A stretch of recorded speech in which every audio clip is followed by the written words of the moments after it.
आज की इस वीडियो में हम भारतीय संविधान के एक बहुत ही इम्पोर्टेंट अनुच्छेद 21 के बारे में बात करेंगे। वैसे तो अनुच्छेद 21 को अगर हम देखें तो ये सिर्फ 1.5 लाइन में दिया गया है। ये अनुच्छेद कहता है कि किसी भी व्यक्ति को उसके प्राण या दैहिक स्वतंत्रता से विधि द्वारा स्थापित प्रक्रिया के अनुसार ही वंचित किया जाएगा, अन्यथा नहीं। आगे बढ़ने से पहले हम अनुच्छेद 21 के बारे में एक और बात देख लेते हैं, क्योंकि ये अनुच्छेद जो है वो एलएलबी और ख़ास तौर पर एलएलएम एग्ज़ाम्स के लिए बहुत ही इम्पोर्टेंट है। वैसे तो संविधान के सभी अनुच्छेद एग्ज़ाम्स के लिहाज से बहुत इम्पोर्टेंट है, लेकिन अनुच्छेद 21 एक अलग ही महत्व का है, क्योंकि ये अनुच्छेद सभी व्यक्तियों को जीने का अधिकार देता है। अब ये तो बहुत ही सिंपल सी बात है कि जो अनुच्छेद हर व्यक्ति को जीने का अधिकार दे रहा है वो सबसे श्रेष्ठ होगा ही, और अनुच्छेद 21 इसी अधिकार को हमारे संरक्षण देता है।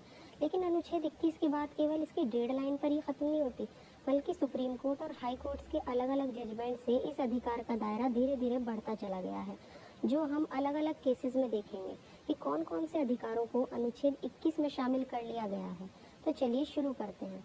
सबसे पहले ये देखते हैं कि अनुच्छेद 21 में जो ये बात दी गई है कि किसी भी व्यक्ति को विधि द्वारा स्थापित प्रक्रिया के अनुसार ही वंचित किया जा सकता है। अब ये जो विधि द्वारा स्थापित प्रक्रिया है, इसका मतलब क्या है, ये जानना सबसे पहले ज़रूरी है। देखिए, भारत में कानून बनाने का काम विधायिका करती है, उन कानूनों को लागू करने का काम कार्यपालिका करती है, और जो कानून विधायिका ने बनाए और कार्यपालिका ने लागू किए हैं उनकी जांच करने का काम हमारी जुडिशरी यानी कि हमारी कोर्ट्स को है, जैसे सुप्रीम कोर्ट, हाई कोर्ट या कोई अदर कोर्ट। हमारी न्यायपालिका या जुडिशरी ही ये काम करती है, जिसमें हमारा सुप्रीम कोर्ट, हाई कोर्ट के अलावा और छोटे छोटे कोर्ट्स भी आ जाते हैं। तो अब क्वेश्चन ये उठता है कि अनुच्छेद 21 में जिस विधि की बात की गई है वो विधि या कानून केवल विधायिका ही बना सकती है, या कार्यपालिका भी किसी को विधि बनाकर किसी भी व्यक्ति को उसके जीने के अधिकार को छीन सकती है।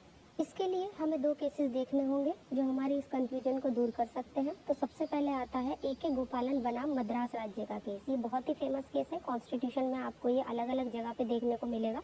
दरअसल ये केस एक बहुत ही इम्पोर्टेंट केस तो है ही, लेकिन अनुच्छेद 21 के लिहाज से और भी ज़्यादा इम्पोर्टेंट है। इस मामले में गोपालन नाम के एक व्यक्ति को निवारक निरोध अधिनियम के तहत गिरफ्तार कर लिया गया था, जिसने अपने निरोध को यानी अपनी गिरफ्तारी को इस आधार पर चुनौती दी कि क्या विधानमंडल कोई विधि बनाकर किसी व्यक्ति को उसके जीने के अधिकार से वंचित कर सकता है। सुप्रीम कोर्ट ने इस केस में जजमेंट दिया कि अनुच्छेद 21 केवल कार्यपालिका के विरुद्ध ही संरक्षण देता है, लेकिन विधायिका के विरुद्ध आपको संरक्षण नहीं देता। कहने का मतलब ये है कि विधायिका कोई भी कानून बनाकर किसी भी व्यक्ति को उसके जीने के अधिकार से छीन सकती है। लेकिन मेनका गांधी बनाम भारत संघ के केस में सुप्रीम कोर्ट ने A.K. गोपालन के केस में दिए गए अपने जजमेंट को उलट दिया और ये कहा कि न तो कार्यपालिका और न ही विधायिका किसी को भी उसके जीने के अधिकार से वंचित कर सकती है।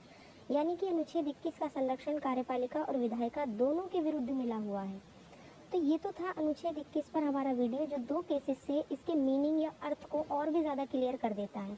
लेकिन अनुच्छेद 21 केवल यही ख़त्म नहीं होता, बल्कि सुप्रीम कोर्ट और हाई कोर्ट के समय समय पर दिए गए जितने भी जजमेंट्स हैं उनमें आपको इस अनुच्छेद का दायरा और भी बढ़ा हुआ देखने को मिलेगा, जो हम अपनी आने वाली वीडियोज़ में अलग अलग पार्ट्स में कवर करेंगे।